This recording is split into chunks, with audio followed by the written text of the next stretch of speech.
Kevin. Yes. Hi, Kevin. Thanks for doing this. Well, thanks for coming out. Yeah, this is fantastic. And you know, healthcare is such a complicated issue. I mean, I think we can all appreciate just how complicated it is. And I actually need to talk about something that's off topic. It's not nearly as complicated. You can take a breath for a minute. And everything you need to know is in this package. Okay, I'll take it. What this is about is NIST, the National Institute for Standards and Technology, filed their final report on the collapse of WTC-7. Okay. That was the third building that came down on 9/11. And in their report, they acknowledge that it came down at free fall for over 2 seconds, about 100 feet. This building fell at free fall, gravitational free fall.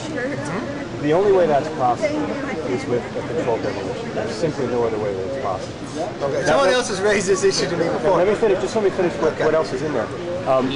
NIST acknowledged that they never looked for evidence of controlled demolition, but an international team of scientists who did published a peer-reviewed paper, and it's in there, where they found unignited nanothermite, which is a high-tech explosive, which would explain how the building could come down at that rate. There's a bunch more evidence. It's all in that folder, and I asked you to look at it and allow me to call you back. The only thing I'd ask you is, when did it fall down? What was the time? It was about 5:22 in the afternoon. How could you know the other buildings were going to fall? How could you put demolition in there? That's why we need an investigation to find those answers out. But the thing we know for sure, is that those buildings were all brought down by controlled demolition, and the evidence is there. And I asked that you simply look at it. Okay, I'll look at it. And then I asked that but I have a hard time watching those planes go in. I didn't say the planes didn't hit them. I didn't say that. What I'm saying is those buildings should not have collapsed as a result. And there's a lot of evidence that shows that they didn't.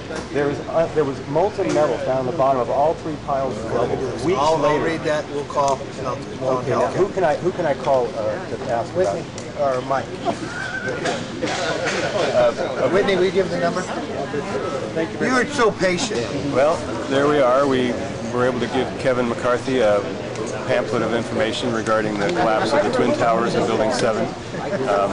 He gave me Whitney Yates' name to call back and see what his response is to this information. I'll probably call her in a couple of weeks and see what he has to say.